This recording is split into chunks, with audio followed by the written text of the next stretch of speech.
საოკუპაციო რეჟიმის ლიდერმა ოფიციალურად დაადასტურა, რომ მალე ოკუპირებული ოჩამჩირის პორტში რუსული სამხედრო ფლოტისთვის ტექნიკური ბაზა აშენდება.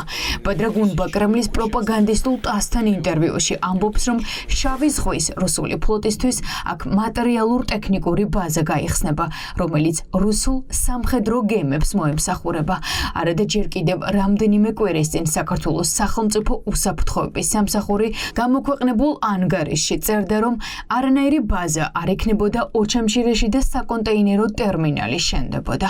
საქართველოს ტერიტორიაზე, კერძოდ ოკუპირებულ ტერიტორიაზე ჩვენ ვღებულობთ სამხედრო საბრძოლო ბაზას, რომელიც ჩართული იქნება დასავლეთთან ომში, უკრაინასში ომში. ეს ნიშნავს იმას, რომ საქართველო გახდება ლეგიტიმური დარტყმის ობიექტი უკრაინის მხრიდან და ამაზე ზელენსკიმ არაერთხელ თქვა, ეს არის ცალსახად.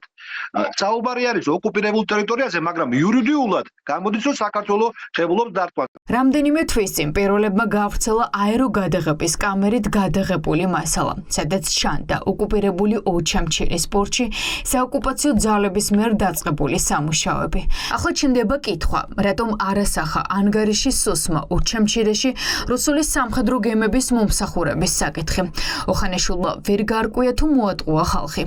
სახელმწიფო უსაფრთხოების სამსახური 2023 წლის ანგარიშით საეჭვოდ მიიჩნევდა ოჩამჩირის პორტში რუსული სამხედრო ფლოტის საბრძოლო ხომალდების დისლოცირების შესაძლებლობას, თუმცა ვერ უარყოფდა. წლევანდელი ანგარიშიდან კი ეს ჩანაწერი გაქრა. ანაკლიის სწრაფად აშენება და სრულება ამიტომ იყო ძალიან მნიშვნელოვანი, რომ სანამ აფხაზეთის ნაწილში რამე მოხდებოდა, მანამდე მოვლენების წინ აღმოჩენილი იყო საქართველო და 2020-ში რომ დამთავრებული იყო ეს პროექტი, როგორც იყო გათვალისწინებული, დღეს სრულიად განსხვავებული მოცემულობა გვექნებოდა. მე სულ ვამბობ ხოლმე, რომ ვლადიმერ პუტინის ყველაზე უფრო წარმოუდგენელ ოცნებებს ასრულებენ ისინი საქართველოს ქართულ მიწაზე და მათ შორის ანაკლიის ჩავარდნა არის ერთ-ერთი უმნიშვნელოვანესი ამ კომპონენტი მთელ ამ პროცესში. ანაკლიის პორტიდან რამდენიმე კილომეტრში საოკუპაციო რეჟიმის სამხედრო ფლოტისთვის ტექნიკური მომსახურების ბაზას აშენებს. ეს პირდაპირი სიგნალია კრემლიდან, რომ აქ ანაკლიაში ღრმაწლოვანი პორტის აშენებას კრემლი არ დაუშვებს.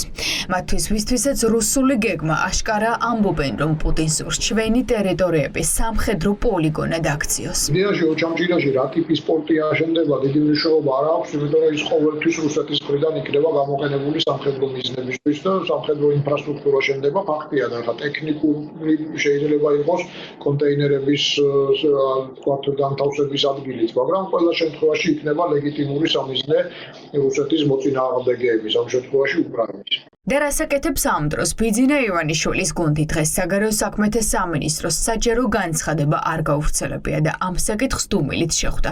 არადა ოპოზიციის შეფასებით ასეთ შემთხვევებზე ოფიციალურ თბილის მწვავე რეაქცია უნდა ჰქონდეს.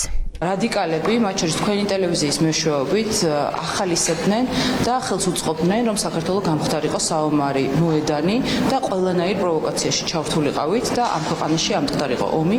ამიტომ არანაირი გულისწყობა თქვენ ამ რისკებთან დაკავშირებით დარწმუნებული ვარ არ გაქვთ.